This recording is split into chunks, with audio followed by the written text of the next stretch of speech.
नमस्कार, India legal में आपका स्वागत है। मैं हूं आपके साथ अनंत। इस हफ्ते कानून की दुनिया में दो बड़ी खबरें रहीं।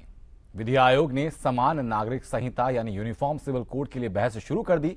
विधि आयोग ने एक प्रश्नावली तैयार की है जिसमें नागरिकों के पर्सनल लॉ से जुड़े तमाम सवाल पूछे गए हैं। इस मुद्दे पर लंबे वक्त से लगातार बहस चल रही थी और कुछ धर्मों के कानून को लेकर मामला हर बार विवादों में फंस जाता है। तो वहीं दूसरी ओर सरकार ने अदालतों के कामकाज में तेजी लाने के लिए जजों के लिए आधार की तर्ज पर एक विशिष्ट पहचान नंबर जारी करने का फैसला किया है। इस नंबर की मदद में किसी जज के काम करने की शैली, उसने कितने मुकदमों में फैसला दिया, किसी मामले में कितनी बार कोर्ट एडजर्न किया, इसकी जानकारी ऑनलाइन मिल जाएगी। सरकार का मानना है कि इससे जज तेजी से काम करेंगे और आज इंडिया लीगल में चर्चा इन्हीं दोनों मुद्दों पर है।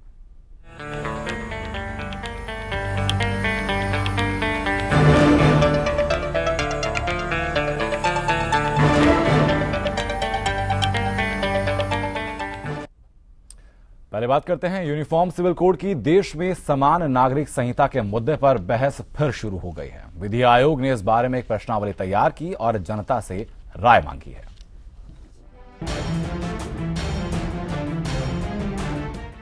समान नागरिक संहिता और 3 तलाक जैसे मुद्दों पर खुली बहस की शुरुआत कर विधि आयोग ने मधुमक्खी के छत्ते में हाथ डाल दिया है। All India Muslim Personal Law Board ने इस पर तीखी प्रतिक्रिया दी है। पर्सनल लॉ बोर्ड के महासचिव मौलाना मोहम्मद वली रहमानी एक प्रेस कॉन्फ्रेंस में कहते हैं कि अमेरिका में हर कोई अपने निजी कानूनों और पहचान का पालन करता है, तो फिर हमारा देश क्यों इस तरह लोगों को रहने नहीं देना चाहता। उनके मुताबिक इससे देश को खतरा है। यहाँ मुख्तलिफ मजहब के मानने वाले रहते हैं, मुख्तलिफ तहजीबों के मानने वाले रहते हैं, अलग अलग कल्चर है उनका, अलग अलग रीत रिवाज है। सबों को खत्म करके एक कानून में बांधने की कोशिश इंतहाई नामुनासिब हरकत है। उन्होंने ये भी कहा कि 3 तलाक पर सरकार का रुख गलत है। इस मुद्दे पर तमाम मुस्लिम संगठनों ने सरकार की पहल का विरोध किया है। ऑल इंडिया मुस्लिम वीमेन पर्सनल लॉ बोर्ड की अध्यक्ष शाइस्ता अंबर ने भी 3 तलाक पर सरकार के दखल का विरोध किया है। पहले जो महिलाओं के मुद्दे हैं उन पर वो काम करें और महिलाओं के, मुस्लिम महिलाओं के तलाक और निकाह पर उसको बोलने का मैं समझती हूँ कि कोई जरूरत नहीं है। और ये हमारे शरई मामले हैं और इसको हम सुप्रीम कोर्ट में अपनी शरीयत के आधार पर लेंगे। इसका स्टाइल, ये तीनों चीजें इकट्ठी हो गई। जब ये इकट्ठी हो गई तो ये हमें साफ तौर पर नजर आ गया कि ये उसकी तरफ ले जाने की साजिश है, षड्यंत्र है। अगर आप यहाँ पर यूनिफॉर्म सिविल कोड के नाम पर किसी चीज़ को इम्पोज करेंगे तो ये उसकी डाइवर्सिटी और प्लुरलिज्म को ख़त्म करके रख देगा। इसलिए कि इसको अगर आप सिर्फ मुसलमानों की नज़र से देख रहे हैं तो ये बहुत गलत है। विधि आयोग के अध्यक्ष जस्टिस बलबीर सिंह चौहान ने इस बाबत एक अपील जारी की है। आयोग के सवालों में पूछा गया है कि क्या 3 तलाक का चलन खत्म कर देना चाहिए या इसे बरकरार रखा जाना चाहिए या उचित संशोधनों के साथ बरकरार रखा जाना चाहिए। यह भी पूछा गया कि क्या समान नागरिक संहिता वैकल्पिक होनी चाहिए। विधि आयोग ने पूछा कि क्या समान नागरिक संहिता में तलाक, शादी, गोद लेने, बच्चों को रखने के अधिकार, उत्तराधिकार और पैतृक धन जैसे विषयों को भी शामिल किया जाना चाहिए। Bureau report, APN। इस बहस के दौरान जो भी मुख्य बिंदु उठ रहे हैं उसके ऊपर रिपोर्ट आपने देखी। जो खास मेहमान हमारे साथ जुड़ चुके हैं चर्चा में शामिल होने के लिए, उनका तारुफ आपसे कराते हैं। हमारे साथ दिलीप बॉब हैं, एडिटर हैं इंडिया लीगल के। हमारे साथ पुष्पेंद्र सिंह हैं, additional advocate general Rajasthan. Aishwarya Bhati हमारे साथ हैं, पूर्व सचिव supreme court bar association. Justice RB Mishra हमारे साथ हैं, पूर्व कार्यवाहक मुख्य न्यायाधीश। जस्टिस गोपाल गौड़ा हमारे साथ रहेंगे। जस्टिस मुकुल मुदगल, पूर्व न्यायाधीश पंजाब हरियाणा हाईकोर्ट, हमारे साथ फोन पर रहेंगे। साथ ही साथ जस्टिस नागेंद्र राय जो कि पूर्व मुख्य न्यायाधीश पटना हाईकोर्ट, जस्टिस श्रीधर राव भी हमारे साथ जुड़ेंगे। साथ ही साथ जस्टिस VS सरपुरकर भी कुछ ही वक्त में हमारे साथ होंगे। जस्टिस RB मिश्रा, आपके साथ में आता हूं कि article 44 of the Indian constitution provides that the state shall endeavour to provide for its citizen a uniform civil code throughout the territory of India. मैं चाहूंगा कि आप इंडियन कॉन्स्टिट्यूशन के लॉ मेकर्स की इंटेंशंस पर प्रकाश डालें कि इस चैप्टर को directive principles of state policy के अंतर्गत रखा गया है। जो संविधान का जो कॉन्स्टिट्यूशन असेंबली थी उसमें जब डिबेट हुई तो जैसा रिकॉर्ड से पता लगता है किसको फंडामेंटल राइट्स में रखा जाना था। फंडामेंटल राइट रखने के मतलब पार्ट 3 में, जिसमें कोई भी इस तरह का कोई कानून या कोई विवाद होता, अधिकार होता या कोई किसी प्रश्न पे कोर्ट में जाके रिट जुरिसडिक्शन में सुप्रीम कोर्ट के सामने या हाई कोर्ट के सामने आर्टिकल 226 में इसको निर्देश लिया जा सकता था। लेकिन कुछ वोटों से लगता है असेंबली के डिबेट के बाद, जिसमें हमारे डॉक्टर अंबेडकर साहब ने इसकी बड़ी पैरवी की थी और बहुत सारे विद्वानों ने इसकी पैरवी की कि इसको डायरेक्टिव प्रिंसिपल्स में न रखा जाए, नीति निर्देशक सिद्धांत में नहीं। नीति निर्देशक जो सिद्धांत होते हैं पार्ट 4 जो संविधान का है, उसके कॉन्स्टिट्यूशन के दायरे में उसको कोर्ट में ले जाकर उसके रिट जुरिसडिक्शन में उसको निर्देश, उस पर डायरेक्शन नहीं लिया जा सकता। लेकिन ये नीति निर्देशक जो सिद्धांत हैं ये स्टेट गवर्नमेंट के लिए आवश्यक हैं और ये यथासंभव, देखिए इसीलिए डायरेक्शन दिया गया आर्टिकल 44 में कि यथासंभव है।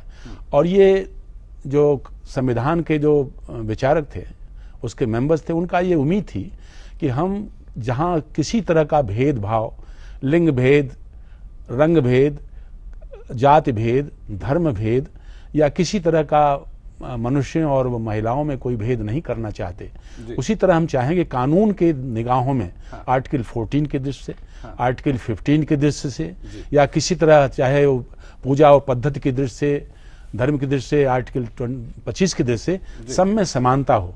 तो राष्ट्रीय एकता और अखंडता के लिए यूनिफॉर्म सिविल कोड की तरफ जो एक कदम था, ये एक प्रयास था, ठीक है। वो बहुत इसी बीच एक सवाल ये भी उठता है, पुष्पेंद्र जी जवाब आपसे चाहूंगा, लेकिन साथ ही ये भी है कि कॉन्स्टिट्यूशन का पार्ट 4 ये कहता है कि डीपीएसपी यानी directive principle of state policy is not enforceable by the courts. तब इसकी प्रासंगिकता क्या रह जाती है? देखिए, डायरेक्टिव प्रिंसिपल्स जो हैं वो भले ही एनफोर्सेबल नहीं है, लेकिन वो एक नीति निर्देशक है इस देश के चलने के लिए। वो संविधान के द्वारा हमारी गवर्नेंस को दिया हुआ एक दिशा है जिसमें हमें चलना है। और इसीलिए यूनिफॉर्म सिविल कोड की चर्चा आज से नहीं, संविधान निर्माताओं से लगा करके, शाहबानू के केस से लगा करके और लगातार ये चर्चा जो है हमेशा न्यायपालिका, विधायिका और कार्यपालिका में बनी रही है। लेकिन देखने की बात यह है कि इस ग्लोबलाइजेशन के एरा में जब हम ये चाहते हैं कि एक ग्लोबल सिटीजन जो है, एक प्रोग्रेसिव सिटीजन, एक रिफॉर्मेटिव सिटीजन जो है वो हमारे समक्ष रहे, तो ऐसे रिफॉर्मेटिव सिटीजन में महिलाओं को एक विशेष दर्जा ग्लोबली देना आवश्यक है। आज दुनिया भर के रिफॉर्म्स जो हैं महिलाओं के लिए लाए गए हैं और महिलाओं के सशक्तिकरण के लिए जो भी रिफॉर्म्स लाए गए हैं वो इसलिए बैकफुट पे नहीं जा सकते या इसलिए उन पे कदम पीछे नहीं बढ़ाया जा सकता कि वो किसी भी धर्म से जुड़े हुए हैं। हम यूनिफॉर्म सिविल कोड के जरिए ये एक भ्रांति है कि किसी के रीति रिवाजों पे हमला होगा या किसी के रीति रिवाजों को कर्टेल किया जाएगा। ये केवल जो है uniform civil code transfer property laws में कायम है, क्रिमिनल लॉज में कायम है और दूसरे जितने भी तमाम कानून हैं वो यूनिफॉर्म कोड में है। तो क्यों ना जो है वो मेंटेनेंस, एडॉप्शन, मैरिज और ये जो वैल्यूएबल सक्सेशन राइट्स हैं इनके लिए भी एक यूनिफॉर्म लॉ आए जिसके द्वारा हम हिंदुस्तान की महिला को दुनिया की महिला के बराबर खड़ा करके और एक सशक्त और एक प्रोग्रेसिव वो चेहरा दे सके। ठीक है, लेकिन ऐश्वर्या जी आपके पास मैं आता हूं कि सेकुलरिज्म की अगर परिभाषा के ऊपर आते हैं तो ये भी कहा जाता है कि state has no religion and state will not interfere in religion.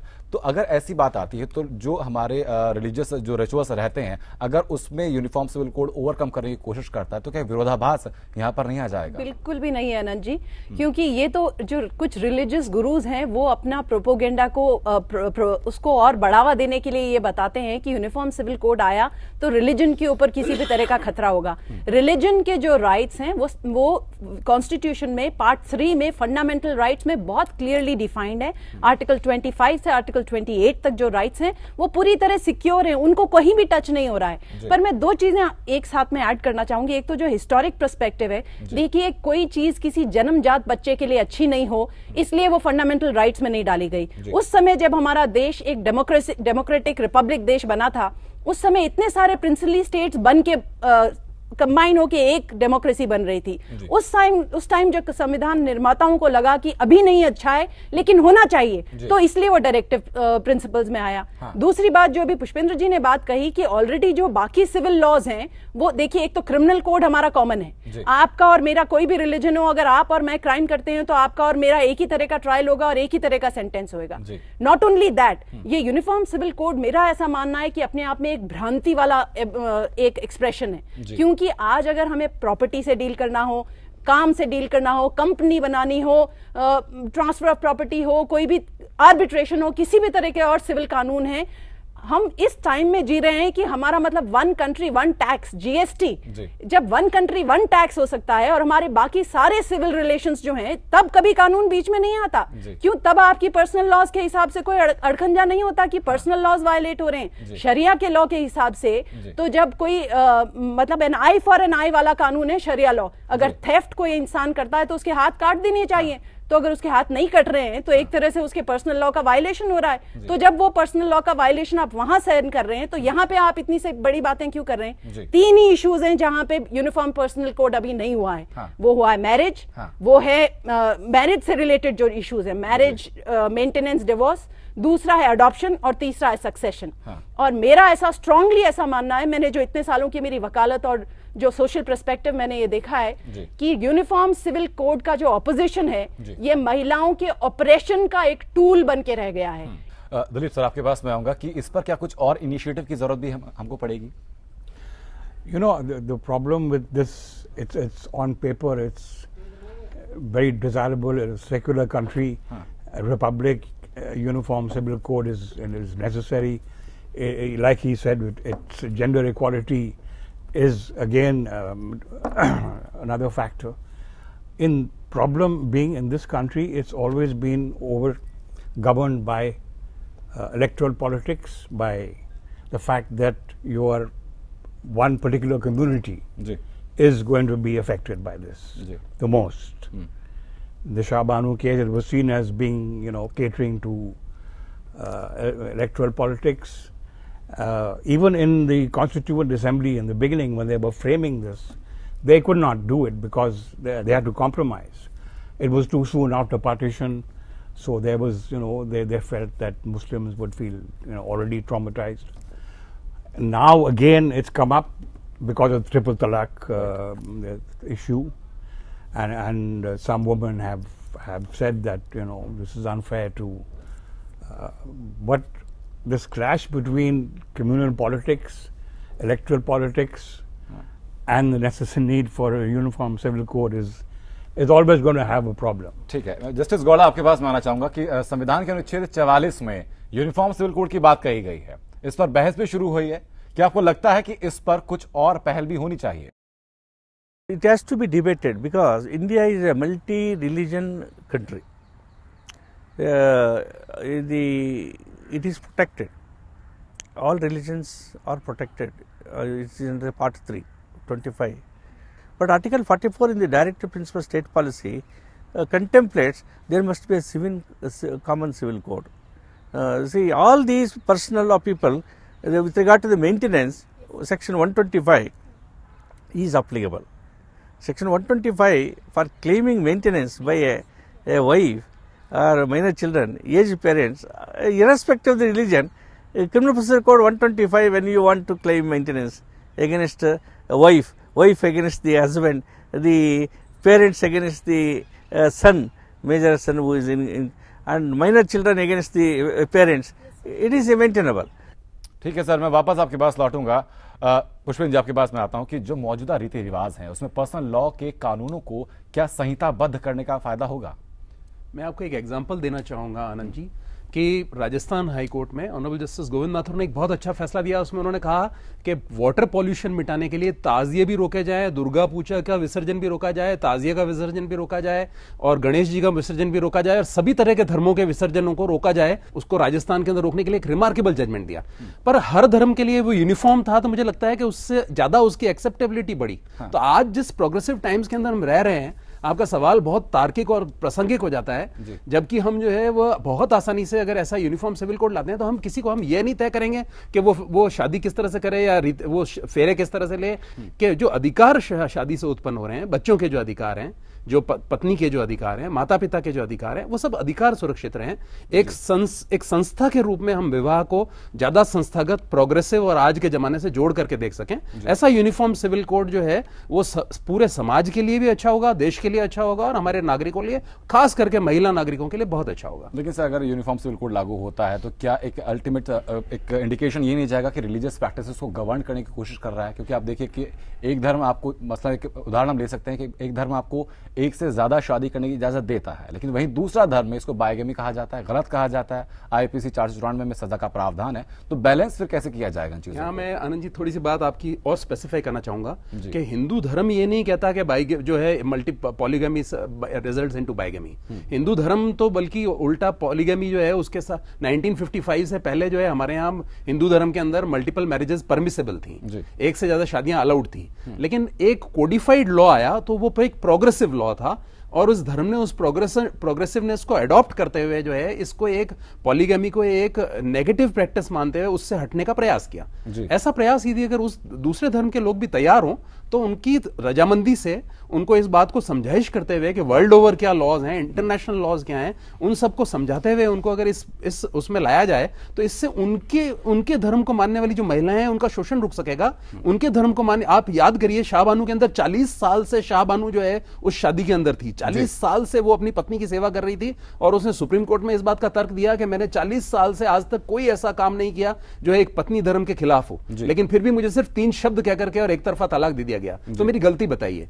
आज इतना बड़ा सवाल उस देश के सामने आज भी खड़ा है, भले हमने उसमें कितना भी सुप्रीम कोर्ट का फैसला एक तरफ है, पार्लियामेंट के द्वारा बना एक्ट एक तरफ है, लेकिन वो प्रश्न, मूल प्रश्न आज भी हमारे सामने है कि आपको उस महिला को शोषित करने से कैसे रोकेंगे, आप मेंटेनेंस के लॉ को आने से कैसे रोकेंगे। और एक बात मुझे बताएं कि एक पत्नी जो है, एक पति का, अगर एक पति जो है एक पत्नी का भरण पोषण करता है तो इसमें किसी धर्म का उल्लंघन किस प्रकार से हो सकता है? देखिए, हिंदू धर्म में भी और ये सारी प्रथाएं थी। सती प्रथा बहुत एक रिलीजियस प्रैक्टिस मानी जाती थी, बाल विवाह, विधवा विवाह ना होना, ये सारी बहुत इनग्रेन्ड सोशल प्रैक्टिसेस थी। और पिछली सेंचुरी तक तो हिंदुस्तान की क्या बात करें, इवन डेवलप्ड कंट्रीज में यूनिवर्सल फ्रेंचाइज नहीं था, महिलाओं को वोट करने का अधिकार नहीं था। तो ये प्रोग्रेसिव जो चीजें हैं ये आनी बहुत जरूरी है, और हर रिलीजन में प्रोग्रेस आना जरूरी है। ये मैं आपको खाली, मेरे को सबसे ज्यादा चुभती बात ये है कि महिलाओं के ऑपरेशन का एक फोकस बना दिया है। जो पर्सनल लॉज हैं वो खाली पति पत्नी और बच्चों के रिलेशनशिप को गवर्न नहीं करता है। हमारा एम्प्लॉयर के साथ क्या रिलेशनशिप है, हमारे दोस्त के साथ क्या रिलेशनशिप है, हमारे एम्प्लॉय के साथ क्या रिलेशनशिप है, हमारे डॉक्टर के साथ क्या है, हमारी पार्टनरशिप में क्या है, ये सारे तो कॉमन हो गए, ये सारे कॉमन लॉज से गवर्न होते हैं। खाली आप महिला और बच्चों के शोषण कंटिन्यू करने के लिए यूनिफॉर्म सिविल कोड को क्यों अपोज करे जा रहे हैं, जबकि आज का जमाना ये देखने वाला है कि रिलीजन के नाम पे आप शोषण कंटिन्यू बिल्कुल नहीं कर सकते हैं, और ये कॉन्स्टिट्यूशनल प्रैक्टिसेस के कंप्लीटली अगेंस्ट है। लेकिन इसके आपके पास मैं आऊंगा कि अगर वन नेशन वन लॉ की बात करते हैं तो क्या आपको लगता है कि मौजूदा रीति रिवाजों और पर्सनल लॉ के कानूनों को संहिताबद्ध करने का फायदा होगा? Though Constitution provides equality, the gender justice is dominated because of the ages. They are dominating that section. The people, they are not prepared to accept they are equal to us. They must be given all the rights given under the Constitution. The object of giving equality and equal opportunity to that section of the population, the woman. Sir बने मेरे साथ। पुष्पेंद्र जी, आपके पास मैं आऊंगा कि क्या अब हमें जो एग्जिस्टिंग पर्सनल लॉ हैं या कस्टमरी जो प्रैक्टिसेस हैं उनको कोडिफाई करने की जरूरत भी है? देखिए, आज हिंदुस्तान का एक गौरवशाली राज्य गोवा है जहां यूनिफॉर्म सिविल कोड शुरू से चला आ रहा है, और उस यूनिफॉर्म सिविल कोड के एक्सपेरिमेंट को हमने हमारे एक अच्छे राज्य के अंदर सक्सेसफुल होते हुए देखा है। इससे मेरा मानना है कि हर एक सेक्युलर सिटीजन जो है वो इससे ज्यादा खुशी, उसका पारिवारिक जीवन ज्यादा खुशमंद होगा और लॉ की कॉम्प्लिकेसीज घटेगी। अगर एक स्त्री देश में घूम घूम करके और मंदिरों और मस्जिदों में स्त्री के पूजा करने की या स्त्री की इबादत करने के अधिकारों की रक्षा करने के लिए घूम रही है और सारा देश उस स्त्री के साथ खड़ा है, तो इसी और इंगित करता है कि हम, ये बात एक धर्म की या एक रीति रिवाज या एक प्रथा की नहीं है, ये बात जो है वो एक बड़ी बात है जिसके अंदर हम एक समाज के मूल्य के बेसिक मूल्य पे जाकर के और एक कानून बनाए ताकि समाज को जो है वो ज्यादा प्रोग्रेसिव और रिफॉर्मेटिव दिशा दे सकें। ठीक है मिश्रा सर, आपके पास मैं आता हूं कि आपको लगता है कि समान नागरिक संहिता यानी यूनिफॉर्म सिविल कोड में शादी, तलाक और उत्तराधिकार, विरासत जैसे सभी मामलों को शामिल होने देना चाहिए या फिर कुछ छोड़ा जाना चाहिए? देखिए, इसमें छोड़ने का तो प्रश्न नहीं है। जब हम राष्ट्र में एक समता और समरसता ले आना चाहते हैं तो देखिए कोडिफाइड होना चाहिए। वो होगा देखिए पार्लियामेंट के जरिए, लेकिन कॉन्सेंसस हर स्टेट के, देखिए ये आपका जो सब्जेक्ट है इन्फॉर्म सिविल कोड या इस तरह की जो व्यवस्था है ये हमारा स्टेट सब्जेक्ट है। तो हम स्टेट की सहमत से और लोगों को जन जागरण और जागरूकता पैदा करना होगा। हम धीरे धीरे स्टेप बाय स्टेप करें। एक हो सकता है एक तरफ और एक जब साथ अगर कोई चीज हम लागू करना चाहेंगे तो हो सकता है इतना सहयोग न मिले। देखिए हमारे जो विधि आयोग ने, हमारे डॉक्टर चौहान साहब बहुत ही विद्वान आदमी हैं, बहुत ही सक्षम एक ऑनरेबल जज भी रहे हैं, न्यायाधीश रहे हैं। उनकी ये पहल बहुत अच्छी है कि वो सबसे वो विचार ले रहे हैं, उसका वो करेंगे, एनालिसिस करेंगे, उसको तर्कसम्मत चीजों से देखेंगे और अगर जैसा मिलता है लोगों का विचार सुझाव उसको संकलित करके ले आएंगे और उसको सामने रखेंगे, अपना सुझाव देंगे और हमारे ख्याल से पार्लियामेंट को, हमारे जन नेताओं को इसको स्वीकार करना चाहिए और धीरे धीरे जो पीड़ित लोग हैं उनकी वेदना को लोगों को समझना चाहिए। हमारा समाज तभी देखिए बहुत ही सुखमय समुदाय और एक समुन्नत समुदाय बनेगा, हमारा प्रदेश बढ़ेगा, राष्ट्र बढ़ेगा। इसके लिए प्रयत्न तो होना जरूरी है और सारे सब्जेक्ट विषय चेंज ये है। कोई भी देखिए इसमें मैं आता हूं कि जो बात हमने की है उत्तराधिकार की, विरासत की, ये तमाम मामले इसमें शामिल होने चाहिए या फिर कोई गुंजाइश बचती है किसी एक पर फैसला ऐसा ना लिया जाए? नहीं, इन सब चीजों को शामिल करना बहुत जरूरी है क्योंकि जैसा मैंने आपको बताया कि खाली ये 3 ही चीजें जो रह गई हैं, बाकी सारी तो यूनिफॉर्म सिविल कोड ऑलरेडी है। एक छोटी सी चीज मैं और बताना चाहती हूँ कि देखिए जो स्टेट के प्रोटेक्शन का अधिकार है, जो फंडामेंटल राइट्स में है माइनॉरिटीज को और रिलीजियस प्रैक्टिसेस को प्रोटेक्शन का, वो रिलीजियस फेथ और बिलीफ को है।